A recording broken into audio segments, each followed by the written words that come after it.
Question start होता है, भारत में कार्यकारी प्रमुख किसे माना जाता है? भारत में कार्यकारी प्रमुख किसे माना जाता है? प्रधानमंत्री, राष्ट्रपति, उच्चतम न्यायालय के मुख्य न्यायाधीश, राज्यपाल। ऑप्शन हमारा यहाँ पे कौन सा सही होता है? ऑप्शन हमारा सही होता है यहाँ पे प्रधानमंत्री। भारत में कार्यकारी प्रमुख प्रधानमंत्री को माना जाता है।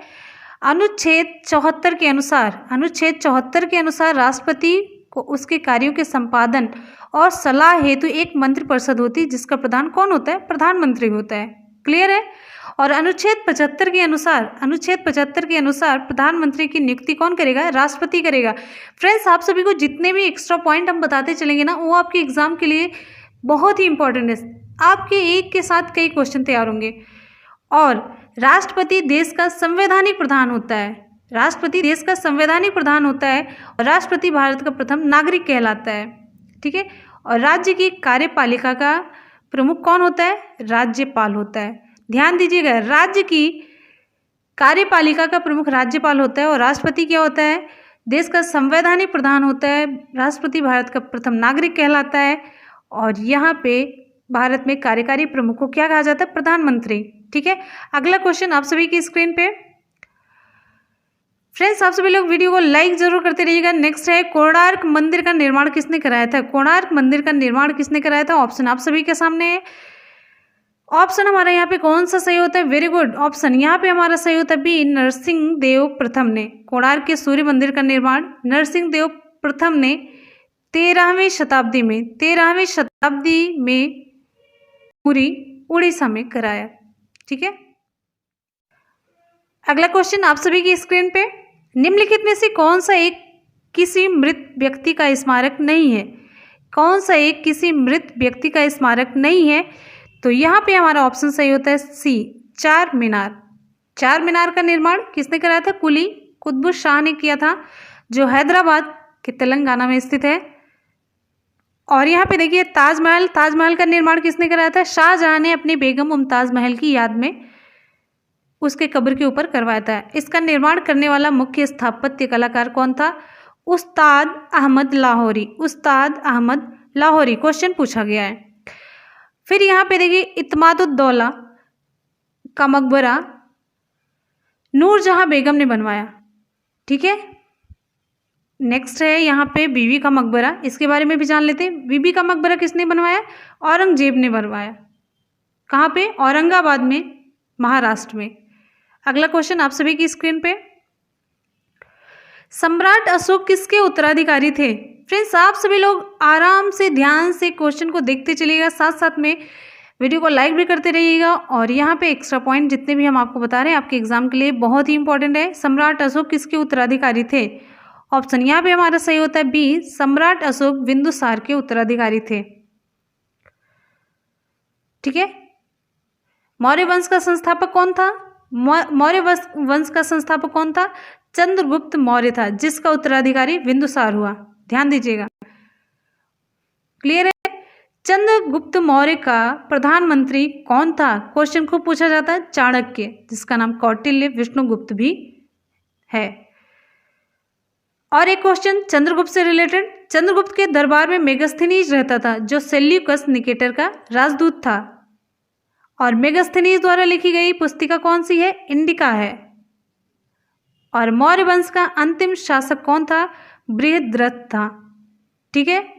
और यहाँ पे बिंदुसार को अमित्र घात के नाम से भी जाना जाता है। ये सारे क्वेश्चन सभी पूछे गए हैं, तो आप यहाँ पे सब कुछ तैयार कर लीजिएगा। ठीक है।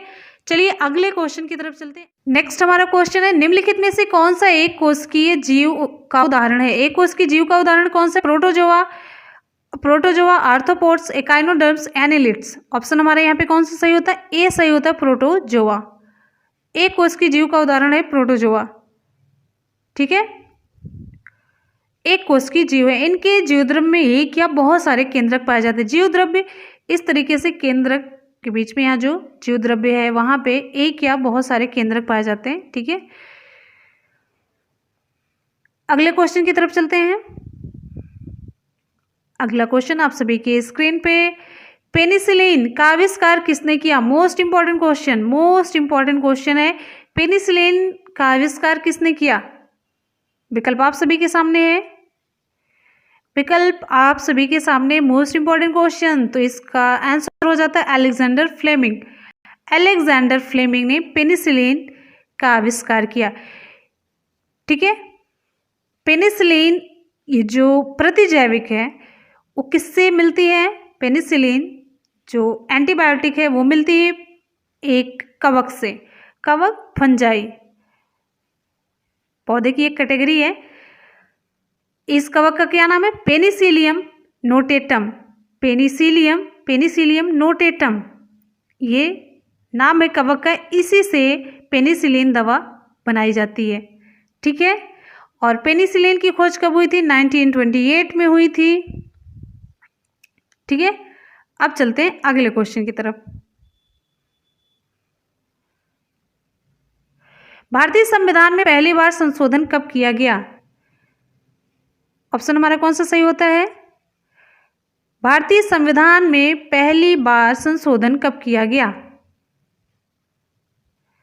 Very good. तो यहाँ पे हमारा विकल्प कौन सा सही होता है? विकल्प सही होता है 1951 में। भारतीय संविधान में पहली बार संशोधन 1951 में किया गया और इस संशोधन द्वारा संविधान में 9वीं अनुसूची जोड़ी गई। कौन सी अनुसूची? 9वीं अनुसूची जोड़ी गई थी और इस संशोधन के माध्यम से स्वतंत्रता, समानता एवं संपत्ति से संबंधित मौलिक अधिकारों को लागू किए जाने संबंधी कुछ कठिनाइयों को दूर करने का प्रयास किया गया था।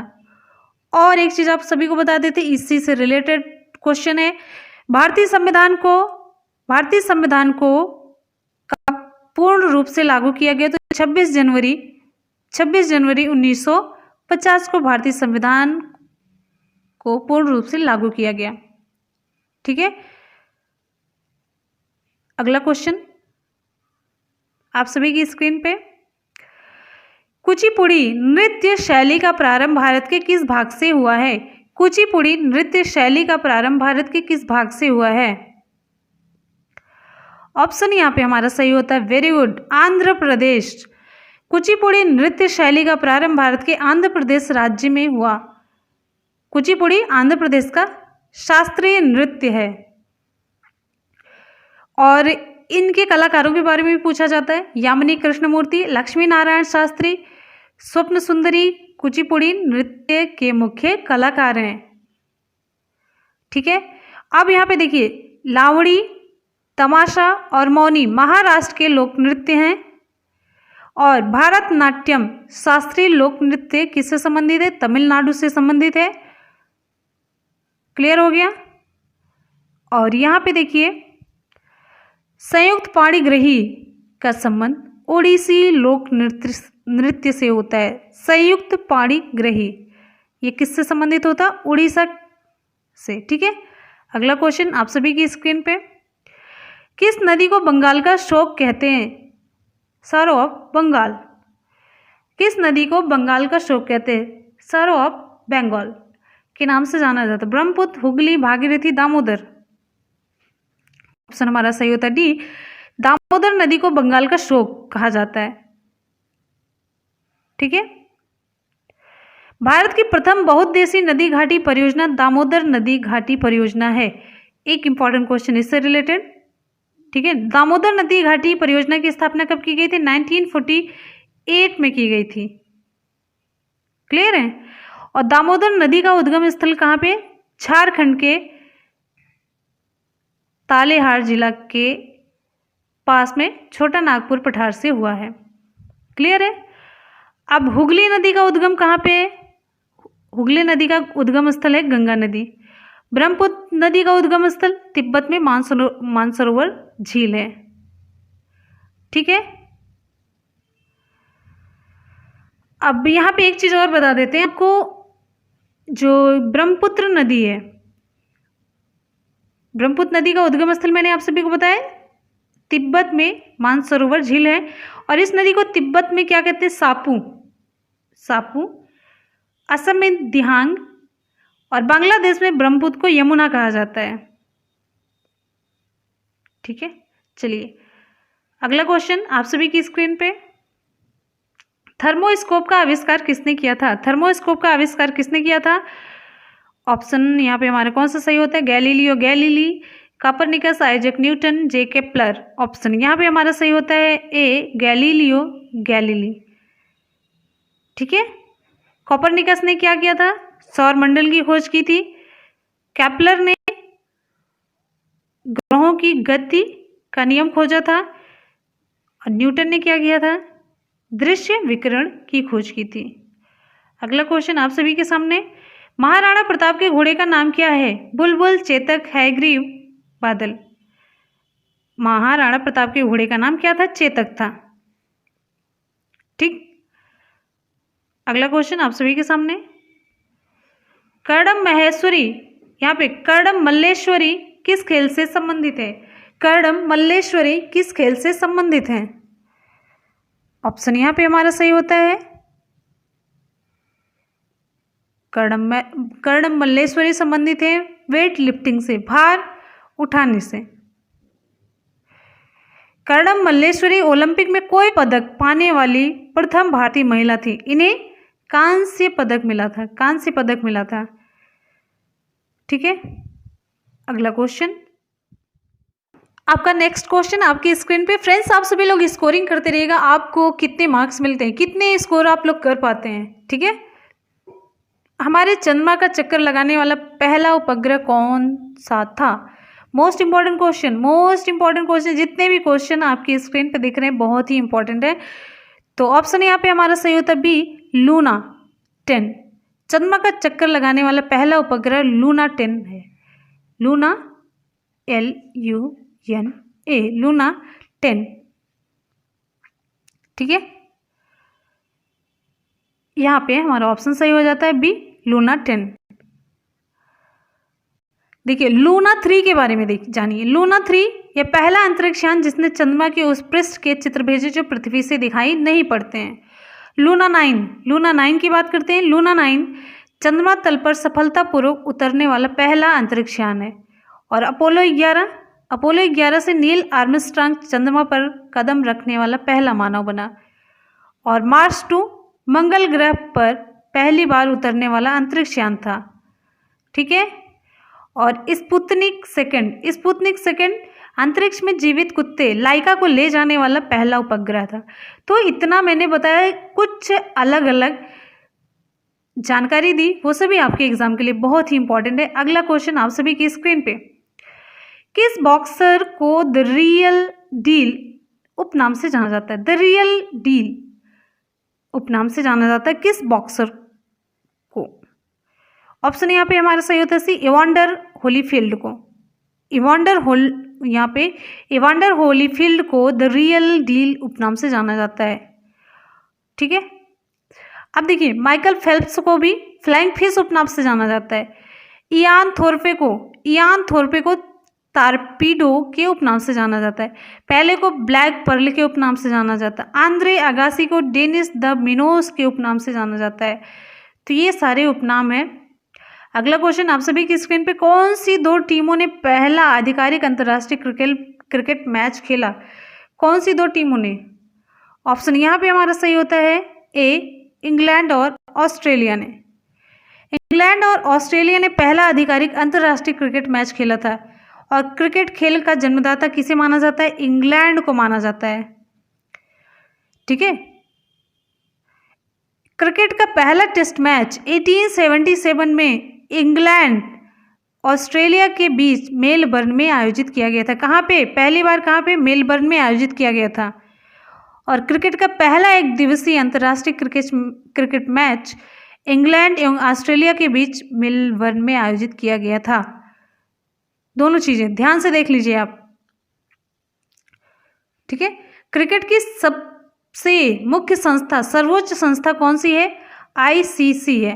ICC है, और ICC का मुख्यालय कहाँ पे? दुबई में स्थित है। और भारत में क्रिकेट की देखरेख कौन करता है? BCCI करता है। ठीक है, अगला चलते हैं क्वेश्चन। पाकिस्तान में थार रेगिस्तान से जुड़े रेगिस्तान को क्या कहा जाता है? पाकिस्तान में थार रेगिस्तान से जुड़े रेगिस्तान को क्या कहा जाता है? गोबी, चोलिस्तान, सुकुर, मीरपुर। ऑप्शन यहाँ पे हमारा सही होता है बी, चोलिस्तान। पाकिस्तान में थार रेगिस्तान से जुड़े रेगिस्तान को चोलिस्तान कहते हैं। ठीक है, यहीं पर ही आकर के लूनी नदी थार रेगिस्तान में ही लुप्त हो जाती है। और यहाँ पे एक चीज़ पूछा जाता है, विश्व का सबसे बड़ा रेगिस्तान कौन सा है? सहारा है। विश्व का सबसे बड़ा रेगिस्तान कौन सा है? सहारा है, जो उत्तरी अफ्रीका में स्थित है। और दक्षिण अफ्रीका में कालाहारी मरुस्थल। ध्यान दीजिएगा, उत्तरी अफ्रीका में सहारा स्थित है जो कि विश्व का सबसे बड़ा रेगिस्तान है, और दक्षिण अफ्रीका में कालाहारी मरुस्थल है। अगला क्वेश्चन आप सभी की स्क्रीन पे, प्राचीन काल के जानवरों, पौधों एवं अन्य जीवों के संरक्षित अवशेषों या चिन्हों के अध्ययन का विज्ञान क्या कहलाता है? ऑप्शन आप सभी के सामने है, विकल्प आप लोग चूज करिए और जल्दी से रिप्लाई करिए। ऑप्शन यहाँ पे हमारा सही होता है जीवाश्म विज्ञान, पैलियोंटोलॉजी। जीवाश्म विज्ञान, पैलियोंटोलॉजी। ठीक है, अब यहाँ पे और देख लेते हैं। यहाँ पे देखिए एंथ्रोपोलॉजी। एंथ्रोपोलॉजी किसे कहते हैं? नृविज्ञान। विज्ञान की वह शाखा है जिसमें मानव के विकास, रीति रिवाज, इतिहास, परंपराओं से संबंधित विषयों का अध्ययन किया जाता है। ठीक है, पुरातत्व विज्ञान ये पुरातत्व संबंधी विज्ञान होता है। अगला है आपका क्वेश्चन,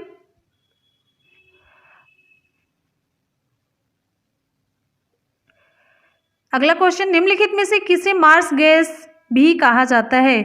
निम्नलिखित में से किसे मार्स गैस भी कहा जाता है? ऑप्शन यहाँ पे हमारा सही होता है सी, मीथेन को मार्स गैस भी कहा जाता है। मीथेन को मार्स गैस कहा जाता है।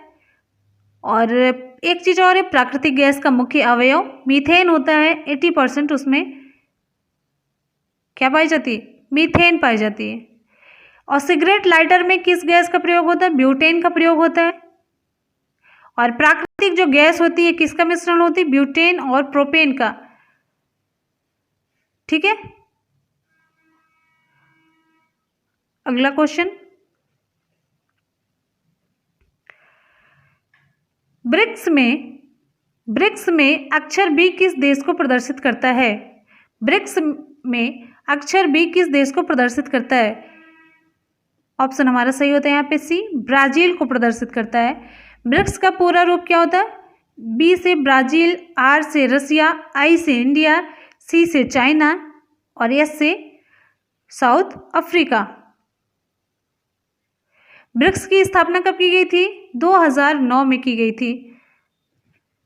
ठीक, उस समय मात्र 4 ही देश इसमें थे। ब्रिक, बात समझ में आ रही है? साउथ अफ्रीका बाद में जुड़ा। अगला क्वेश्चन आप सभी की स्क्रीन पे, साइप्रस की राजधानी कौन सी है? साइप्रस की राजधानी कौन सी है? Nicosia, Polis, Larnaca, Aradippou. Option हमारा सही होता है यहाँ पे साइप्रस की राजधानी है निकोलिसा। साइप्रस की मुद्रा क्या है? वो है पाउंड। साइप्रस की मुद्रा पाउंड है। क्लियर है? ठीक है, अगले क्वेश्चन की तरफ चलते हैं। अगला क्वेश्चन आप सभी की स्क्रीन पे, पृथ्वी का आकार कैसा है? पृथ्वी का आकार कैसा है? पूर्ण गोलार्ध, अधिकांशतः चपटा, पूर्ण गोल, चपटा गोल। ऑप्शन यहाँ पे हमारा सही होता है डी, चपटा गोल। ठीक है, पृथ्वी आकार में 5वां सबसे बड़ा ग्रह है। आप भी सभी ये जानते होंगे, आकार में पृथ्वी 5वां सबसे बड़ा ग्रह है। और ये अपने अक्ष पर कितने डिग्री झुकी हुई है? 23, सही 1/2, 23.5 डिग्री ये झुकी हुई है। 23.5 डिग्री पृथ्वी अपने अक्ष पर झुकी हुई है। और ये सौरमंडल के एकमात्र ग्रह है जिस पर कि जीवन है। ध्यान दीजिएगा, पृथ्वी का एकमात्र उपग्रह कौन सा है? चंद्रमा है। पृथ्वी का एकमात्र उपग्रह कौन है? चंद्रमा है। आकार एवं बनावट की दृष्टि से पृथ्वी शुक्र के समान है, इसीलिए इसे शुक्र की जुड़वा बहन भी कहा जाता है। तो बहुत सारी चीज़ें आपको हम बताते चल रहे हैं, साथ साथ में नॉलेज भी देते चल रहे हैं। तो इस वजह से फ्रेंड्स, आप सभी लोग वीडियो को लाइक ज़रूर कीजिएगा और अपने दोस्तों में शेयर करना बिल्कुल भी ना भूलिएगा। और चैनल पे नए हैं तो चैनल को सब्सक्राइब कर लीजिएगा ऐसे ही इंपॉर्टेंट क्वेश्चन पाने के लिए। और इस क्वेश्चन से रिलेटेड आप लोग फीडबैक जरूर दीजिएगा, किस तरीके के क्वेश्चन आपको पसंद है। फास्ट रिवीजन के तौर पे देखना चाहते हैं, ऐसे डिटेल में थोड़ा सा एक्सप्लेनेशन के साथ देखना चाहते हैं, एक के साथ आप कई क्वेश्चन तैयार करना चाहते हैं, बस फास्ट रिवीजन देखना चाहते हैं, तो जैसा वो बताइएगा। अगला क्वेश्चन आप सभी की स्क्रीन पे, यहाँ पे अरुणा आसफ अली को कहाँ भारतीय राष्ट्रीय कांग्रेस ध्वज फहराने के लिए याद किया जाता है? ऑप्शन यहाँ पे हमारा सही होता है भारत छोड़ो आंदोलन के दौरान। अरुणा आसफ अली को भारत छोड़ो आंदोलन के दौरान भारतीय राष्ट्रीय कांग्रेस का ध्वज फहराने के लिए याद किया जाता है। और भारत छोड़ो आंदोलन की शुरुआत कब हुई थी? 9 अगस्त 1942 को। ठीक है, 9 अगस्त 1942 को भारत छोड़ो आंदोलन की शुरुआत हुई थी। और इसी आंदोलन में गांधी जी ने करो या मरो का नारा दिया। क्वेश्चन पूछा जाता है किस आंदोलन में गांधी जी ने करो या मरो का नारा दिया? तो ऑप्शन हमारा कौन सा सही हो जाएगा अगर ऐसा क्वेश्चन पूछा गया? तो भारत छोड़ो आंदोलन में। अगला क्वेश्चन आप सभी की स्क्रीन पे, मृणालिनी साराभाई का हाल ही में निधन हो गया, वे कौन थी? फिल्म अभिनेत्री, वैज्ञानिक, शास्त्रीय नृत्यांगना, पार्श्व गायिका या प्लेबैक सिंगर? किस क्षेत्र से संबंधित थी? ऑप्शन यहाँ पे हमारा सही होता है सी, शास्त्रीय नृत्यांगना। हाल ही में स्विच दिल्ली अभियान किस राज्य या केंद्र शासित प्रदेश के द्वारा शुरू किया गया? स्विच दिल्ली। विकल्प यहाँ पर सही हो जाता है ऑप्शन बी, नई दिल्ली के द्वारा। तो दिल्ली के मुख्यमंत्री कौन है? अरविंद केजरीवाल है। अरविंद केजरीवाल ने इलेक्ट्रिक वाहनों को बढ़ावा देने के लिए स्विच दिल्ली अभियान शुरू किया है, जिससे लोग शहर में प्रदूषण कम हो सके। और इन सभी से अपील की गई है, मतलब मुख्यमंत्री के द्वारा, कि शहर में प्रदूषण कम करने के लिए ये इलेक्ट्रिक वाहनों को खरीदें। ठीक है, तो इलेक्ट्रिक वाहनों की खरीद पर जोर दिया गया है। केजरीवाल ने कहा कि उनकी सरकार अगले 6 हफ्तों में ये इलेक्ट्रिक वाहनों पर अच्छे तरीके से काम करेगी। स्विच दिल्ली अभियान के बारे में आपको बताते चलते हैं। स्विच दिल्ली अभियान में क्या होगा कि इलेक्ट्रिक वाहनों के लाभों के बारे में जागरूकता पैदा की जाएगी और ये दिल्ली को स्वच्छ और प्रदूषण मुक्त बनाने में योगदान देगा। ठीक है, तो इसमें क्या है, इलेक्ट्रिक वाहन नीति के तहत क्या काम करेगी दिल्ली सरकार? तो रोड टैक्स हुआ, पंजीकरण शुल्क, ये सब माफ कर देगी। इसके अलावा जो इलेक्ट्रिक 2 पहिया और 4 पहिया वाहन है, इसकी खरीद पर बहुत ही अच्छे तरीके से सब्सिडी की योजना भी इसने बना रखी है, जिससे कि लुभावना ऑफर मिले और सभी खरीदें। जब सभी खरीदेंगे तो फायदा होगा। फायदा क्या होगा? प्रदूषण कम होगा। ठीक है, चलिए नेक्स्ट है, देखिए यहां पर आपको बताते चलते हैं कि जब से ये नीति लॉन्च की गई तो 6000 से अधिक इलेक्ट्रिक वाहन खरीदे गए और सरकार ने शहर भर में 100 चार्जिंग स्टेशन स्थापित करने के लिए भी मतलब एक घोषणा कर दी है। और आपको यहाँ पर बता दें, सरकार ने 224 तक दिल्ली में कुल वाहन पंजीकरण के बीच 25% इलेक्ट्रिक वाहनों का एक महत्वाकांक्षी लक्ष्य भी तय किया है। अगले क्वेश्चन की तरफ चलते हैं। बस यहाँ पर इतना जानते रहिए कि जो ये स्विच दिल्ली है, इसमें इलेक्ट्रिक वाहनों को उपयोग करने पर जोर दिया जा रहा है, जिससे कि प्रदूषण कम हो। मेन मुद्दा, मेन पॉइंट आपका यही था। अगले क्वेश्चन की तरफ बढ़ते हैं। नेक्स्ट है, हाल ही में अक्षय ऊर्जा के लिए भारत ने किसके साथ हाथ मिलाया? अक्षय ऊर्जा के लिए ऑप्शन यहाँ पर हमारा सही हो जाता है ऑप्शन ए, बहरीन। तो अक्षय ऊर्जा के क्षेत्र में 2 देश आपस में आगे बढ़े हैं, भारत और बहरीन। ठीक है, चलिए दोनों पक्षों ने क्षमता निर्माण में एक तरीके से कह सकते हैं दोनों मिलकर के काम करेंगे तो अक्षय ऊर्जा के क्षेत्र में अच्छा काम करेंगे। अक्षय ऊर्जा क्षेत्र में जैसे मतलब कि सौर हुआ, पवन और स्वच्छ हाइड्रोजन के क्षेत्र में ये आपस में आगे काम करेंगे, वही अक्षय ऊर्जा है जो खत्म ना हो। बहरीन के राजा प्रेजेंट टाइम में कौन है? हमद बिन ईसा अल खलीफा। बहरीन की राजधानी मनामा। बहरीन की मुद्रा बहरीन दीनार। ठीक है, चलिए अगले क्वेश्चन है, निम्नलिखित वैदिक संहिताओं में से भारतीय संगीत का उद्गम किसमें से खोजा जा सकता है? किसमें से खोजा जा सकता है? ऋग्वेद, सामवेद, यजुर्वेद या फिर अथर्ववेद? निम्नलिखित वैदिक संहिताओं में से भारतीय संगीत का उद्गम किसमें से खोजा जा सकता है? ऑप्शन यहां पर हमारा सही हो जाता है option B, Samaveda. Option B सही होता है, सामवेद। ठीक है, तो सामवेद का संबंध किससे है? सामवेद का संबंध संगीत से है और भारतीय संगीत के इतिहास के क्षेत्र में सामवेद की अगर हम बात करते हैं तो ये बहुत ही इंपॉर्टेंट रोल प्ले करता है। अब यहीं पर आपको बताना है सामवेद में कुल कितनी ऋचाएं हैं। सामवेद से रिलेटेड भी हमने आपको फैक्ट बता दिया है, डिटेल में सारा बताया है। इतिहास जानने के स्रोत में हमने पूरा बता दिया है, ऋग्वेद, सामवेद, यजुर्वेद, अथर्ववेद। तो जो गाई जा सकने वाली ऋचाएं हैं इनका संकलन सामवेद में किया गया। इसके पाठकर्ता को क्या कहते हैं? उद्रात्री। इनके पाठकर्ता को उद्रात्री कहा जाता है और इसे ही भारतीय संगीत का जनक भी कहते हैं। ठीक है, इसे ही भारतीय संगीत का जनक कहते हैं। और सामवेद में कुल 1549 ऋचाएं हैं, जिसमें से 75 के अतिरिक्त सभी ऋग्वेद से ली गई हैं। अगले प्रश्न की तरफ बढ़ते हैं। नेक्स्ट है, किस धर्म में तीर्थंकर के नाम से 24 महान आचार्य हुए? किस धर्म में तीर्थंकर के नाम से 24 महान आचार्य हैं? हिंदू धर्म, सिख धर्म, जैन धर्म या फिर बौद्ध धर्म? ऑप्शन यहाँ पर हमारा कौन सा सही होगा? वेरी गुड, बहुत बढ़िया, फटाफट से रिप्लाई करते रहिए। बहुत ही इंपॉर्टेंट क्वेश्चन का कलेक्शन है, बहुत ही इंपॉर्टेंट। ऑप्शन यहाँ पर हमारा सही हो जाता है सी, जैन धर्म। ऑप्शन सी सही हो जाता है, जैन धर्म। ठीक है, तो जैन धर्म में तीर्थंकर के नाम से 24 महान आचार्य हुए। कितने हुए? 24। जैन धर्म के पहले जो तीर्थंकर थे वो कौन थे? ऋषभदेव। ऋषभदेव, और इन्हीं को जैन धर्म के संस्थापक के रूप में भी जाना जाता है। ठीक है, जैन धर्म के 23वें तीर्थंकर कौन थे? पार्श्वनाथ थे। कौन थे? पार्श्वनाथ। और जैन धर्म के 24वें तीर्थंकर कौन थे? 24वें तीर्थंकर थे महावीर स्वामी। इन्हें जैन धर्म का वास्तविक संस्थापक माना जाता है। महावीर स्वामी को जैन धर्म का वास्तविक संस्थापक माना जाता है। ये 24वें और अंतिम तीर्थंकर हुए। क्लियर है? चलिए, और यहां पर आपको कुछ इंपॉर्टेंट फैक्ट महावीर स्वामी से रिलेटेड। अगला क्वेश्चन है, हाल ही में महिला जननांग विकृति पूर्ण असहिष्णुता उन्मूलन हेतु अंतर्राष्ट्रीय दिवस कब मनाया गया? वेरी गुड, ऑप्शन यहाँ पर हमारा सही हो जाता है डी, 6 फरवरी को। International day of zero tolerance for female genital mutilation, ये कब मनाया गया? ऑप्शन आपका डी सही हो जाता है, 6 फरवरी को। यह दिन संयुक्त राष्ट्र द्वारा, ये देखिए अंतर्राष्ट्रीय दिवस है, विश्व स्तर पर मनाया जाता है। तो ये दिन संयुक्त राष्ट्र द्वारा महिला जननांग विकृति के उन्मूलन के उनके प्रयासों के लिए ये प्रायोजित है।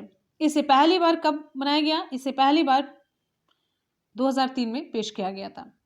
और यहाँ पर एक इम्पॉर्टेंट क्वेश्चन है, इम्पॉर्टेंट ये है, थीम है इसकी।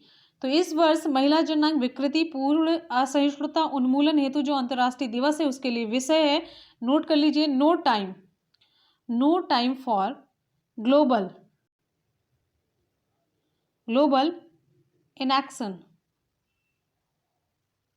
Unite fund and act to end female genital mutilation. Female genital mutilation विषय थोड़ा सा बड़ा है तो जानते रहिए। ठीक है, तो ये यहाँ पर आपको बता देते हैं, जो महिला जननांग विकृति में ये सभी प्रक्रियाएं शामिल हैं जिनमें गैर चिकित्सा कारणों से महिला जननांग को बदलना या फिर घायल करना शामिल है, और इसे अंतर्राष्ट्रीय स्तर पर मानवाधिकारों, स्वास्थ्य और लड़कियों और महिलाओं की अखंडता के उल्लंघन के रूप में मान्यता प्राप्त है। ठीक है, तो जैसे कि महिलाओं को बहुत सारी जटिलताओं का सामना करना पड़ता है, तो इस वजह से जागरूकता फैलाने के लिए और उनके हक के लिए ये चीज़ें, मतलब ये दिवस मनाया जाता है, अंतर्राष्ट्रीय स्तर पर मनाया जाता है, विश्व स्तर पर मनाया जाता है। ठीक है, अगले प्रश्न की तरफ बढ़ेंगे। नेक्स्ट है हमारा क्वेश्चन, आप सभी की स्क्रीन पर है। हाल ही में संस्मरण ब्यूटीफुल थिंग्स प्रकाशित की गई, ये किसका संस्मरण है? एक संस्मरण जिसका नाम है ब्यूटीफुल थिंग्स, ये प्रकाशित की गई, तो ये संस्मरण है किसका? ऑप्शन यहाँ पर हमारा सही हो जाता है ऑप्शन बी हंटर विडन का है। तो संयुक्त राष्ट्र के राष्ट्रपति प्रेजेंट टाइम में कौन है? जो बिडेन है, जो बिडेन। तो जो बिडेन के बेटे हैं हंटर बिडेन। तो जो बिडेन के बेटे हंटर बिडेन ब्यूटीफुल थिंग्स क्या नाम है, ब्यूटीफुल थिंग्स नामक अपने संस्करण को प्रकाशित कर रहे हैं। ये नशे और मादक पदार्थों के सेवन के साथ उनके संघर्षों के बारे में बताता है। और ये पुस्तक संयुक्त राज्य अमेरिका में 6 अप्रैल को gallery books Simon and Schuster की छाप द्वारा प्रकाशित होने वाली है। मतलब प्रकाशन साइमन एंड शूस्टर के द्वारा किया जाएगा। और ये जो बिडेन के बेटे हैं हंटर बिडेन, ये इनका संस्मरण है। तो 21 वर्षीय हंटर बिडेन ने अपनी एक व्यक्तिगत कहानी सुनाई है कि वह कैसे एक ड्रग एडिक्ट थे। बचपन में शराब की अपनी पहली घूंट से वह किस तरीके से पारिवारिक त्रासदी हुई, फिर उसके रिजल्ट में ये अपने को कोकीन के उपयोग से निपटने और कैसे उससे समस्या कर मतलब उत्पन्न हुई, फिर कैसे कैसे वो ठीक होते हैं, अपनी सारी समस्याएं वो वहाँ पर बताते हैं, ड्रग एडिक्शन से लेकर के कैसे कैसे, ठीक है, अपने संघर्षों को बताते हैं। नशे और मादक पदार्थों के सेवन के साथ जो उन्होंने संघर्ष किया है वो सब इसमें बताते हैं। तो बस इतना इंपॉर्टेंट यहाँ पर हो जाता है कि किसका संस्मरण है, तो ये है हंटर बिडेन का। ये किसके बेटे हैं, इंपॉर्टेंट इसीलिए होता है, जो बिडेन के बेटे हैं। जो बिडेन अमेरिका के राष्ट्रपति हैं प्रेजेंट टाइम में। ठीक, अगले प्रश्न की तरफ बढ़ते हैं। नेक्स्ट है क्वेश्चन है, हाल ही में दुनिया के पहले हाई एल्टीट्यूड सूडो सैटेलाइट किसके द्वारा तैयार किया जा रहा है। ऑप्शन यहाँ पर हमारा सही हो जाता है option A HAL, Hindustan aeronautics limited. Hindustan aeronautics limited देश की सैन्य क्षमताओं को मजबूत करने के लिए एक स्टार्टअप कंपनी के साथ मिलकर के बहुत ही अत्याधुनिक हाई एल्टीट्यूड सूडो सैटेलाइट ये विकसित कर रहा है। ये दुनिया में अपनी तरह का पहला प्रोजेक्ट है जहां पर एक मानव युक्त विमान सीमा के भीतर काम करेगा और मानव रहित विमान दुश्मन की सीमा में प्रवेश करेगा और दुश्मन की सीमा में हमले कर सकता है। ठीक है, चलिए, और ये जो सैटेलाइट की क्षमता है ये सीधे 700 किलोमीटर की दूरी पर लक्ष्य को मार सकता है या 350 किलोमीटर तक जाकर के वापस आ सकता है। ठीक है, इसमें जो तकनीकी युक्त की मतलब प्रयोग की गई है इसका नाम दिया गया है CATS combined air teeming system. ठीक है, इसमें एक मानव युक्त विमान होगा जिसे मदरशिप के नाम से जाना जाएगा, मदरशिप, जो दूर से संचालित होगा, और 4 स्वायत्त मानव रहित हवाई विमान हैं जिन्हें CATS योद्धा के रूप में जाना जाएगा। ठीक है, मानव युक्त मदर विमान, मदरशिप, और फिर ये CATS योद्धा जो कि मानव रहित होंगे। ठीक है, अगले क्वेश्चन की तरफ बढ़ेंगे। नेक्स्ट है, हाल ही में दुनिया का पहला ऊर्जा द्वीप किस देश के द्वारा बनाया जाएगा। हाल ही में दुनिया का पहला ऊर्जा द्वीप किस देश के द्वारा बनाया जाएगा। अमेरिका, फिनलैंड, न्यूजीलैंड या फिर डेनमार्क। ऑप्शन यहां पर हमारा सही हो जाता है ऑप्शन डी, डेनमार्क। तो डेनमार्क सरकार ने उत्तरी सागर में दुनिया के पहले ऊर्जा द्वीप के निर्माण के लिए एक परियोजना बना ली है जो यूरोपीय देशों में 3 मिलियन घरों की बिजली की आवश्यकता को ये पूरा करेगा और पर्याप्त रूप से हरित ऊर्जा का उत्पादन और भंडारण भी करेगा। ठीक है, चलिए, ऊर्जा द्वीप तो आपको बताते चलते हैं कि जैसे ऊर्जा द्वीप कृत्रिम द्वीप परियोजना का विस्तार, उदाहरण के लिए एक बंदरगाह का निर्माण और भंडारण की सुविधा, और समुद्र के पास के जो पवन टरबाइनों से हरित बिजली के रूपांतरण करने के लिए सबसे अच्छा मतलब यहाँ पर अवसर होता है। कहने का मतलब ये जो द्वीप है वहां पर पूरे ऊर्जा का उत्पादन हो। तो फ्रेंड्स, यहाँ पर आज की क्लास हो जाती है कंप्लीट। करेंगे सभी क्वेश्चंस का सुपरफास्ट रिवीजन। तो सुपरफास्ट रिवीजन का ये जो पोर्शन है ये बहुत इंपॉर्टेंट होता है, आप लोग इसे जरूर ज्वाइन किया करिए। तो चलिए स्टार्ट करते हैं आज के सुपरफास्ट रिवीजन को। सिंधु सभ्यता निम्नलिखित में से किस काल से संबंध रखती है। ऑप्शन यहाँ पर हमारा डी सही हो जाता है, आद्य ऐतिहासिक युग। अगले प्रश्न की तरफ बढ़ेंगे। नेक्स्ट है, मोहनजोदड़ो का स्थानीय अर्थ क्या होता है। तो विकल्प यहाँ पर हमारा सी सही हो जाता है, मृत मनुष्यों का टीला। नेक्स्ट क्वेश्चन है, निम्नलिखित वैदिक संहिताओं में से भारतीय संगीत का उद्गम किसमें से खोजा जा सकता है। ऑप्शन यहाँ पर हमारा सही हो जाता है बी, सामवेद। नेक्स्ट क्वेश्चन, किस धर्म में तीर्थंकर के नाम से 24 महान आचार्य हैं। ऑप्शन यहाँ पर हमारा सही हो जाता है सी, जैन धर्म। नेक्स्ट है, उज्जैन का प्राचीन काल में नाम क्या था? उज्जैन का प्राचीन काल में नाम, विकल्प यहाँ पर हमारा सी सही हो जाता है, अवंतिका। अगला प्रश्न, सिकंदर ने हाइड स्पीच के युद्ध में किसको हराया? ऑप्शन यहाँ पर हमारा ए सही हो जाता है, पोरस। अगला, सम्राट अशोक महान जिसने 40 वर्षों तक भारत में राज्य किया, इनकी राजधानी का नाम उस समय क्या था? ऑप्शन सी सही हो जाता है, पाटलिपुत्र। किस गुप्त सम्राट ने अपना नाम कविराज रखा? ऑप्शन ए सही हो जाता है, समुद्रगुप्त। नेक्स्ट क्वेश्चन, प्राचीन सांख्य दर्शन में किसका महत्वपूर्ण योगदान है? ऑप्शन ए सही हो जाता है, कपिल। नेक्स्ट, तराइन का युद्ध पृथ्वीराज चौहान और किसके बीच लड़ा गया था? तराइन का युद्ध पृथ्वीराज चौहान और किसके बीच लड़ा गया था? ऑप्शन यहाँ पर हमारा बी सही हो जाता है, मोहम्मद गौरी। अगला क्वेश्चन है, एलिफेंटा की गुफाएं किस देवता को समर्पित हैं? ऑप्शन ए सही हो जाता है, शिव जी को। नेक्स्ट है, इब्न बतूता किसके शासनकाल में भारत आया? ऑप्शन सही हो जाता है, सी, मोहम्मद बिन तुगलक के। हमारा अगला क्वेश्चन है, दिल्ली सल्तनत की राजकीय भाषा क्या थी? दिल्ली सल्तनत की राजकीय भाषा क्या थी? ऑप्शन सी सही हो जाता है, फारसी। दिल्ली सल्तनत की राजकीय भाषा, ऑप्शन सी सही हो जाता है, फारसी। पुरंदर की संधि शिवाजी ने कब और किसके साथ की? पुरंदर की संधि शिवाजी ने कब और किसके साथ की?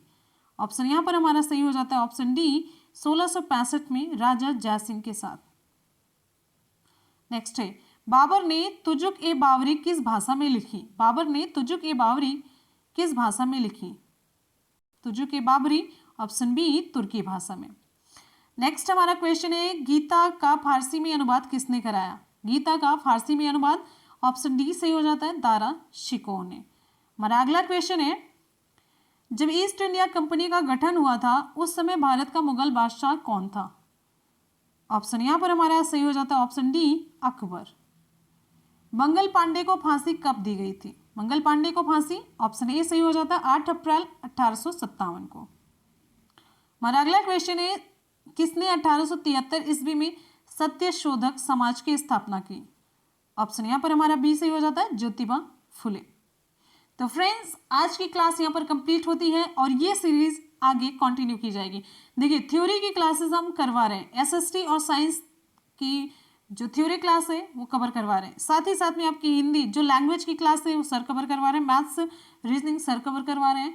तो कहने का मतलब सारी क्लासेस आपको वनडे एग्जाम टारगेट पर मिल रही, थ्योरी और साथ ही साथ में आपके ऑब्जेक्टिव क्वेश्चंस, और उसका बेस है एनसीईआरटी और एससीईआरटी की बुक।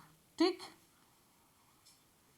तो फटाफट से वीडियो को लाइक और शेयर करते रहिए। चलते हैं आज के सवाल की तरफ। आज का सवाल आप सभी के लिए, ये रहा आज का सवाल आप सभी के लिए। बाबर ने तुजुक ए बावरी किस भाषा में लिखी? फारसी, तुर्की, उर्दू या फिर अरबी? ऑप्शन कौन सा सही होगा आप लोग कमेंट सेक्शन में कमेंट करके बताएंगे, हमें आपके कमेंट का इंतजार रहेगा।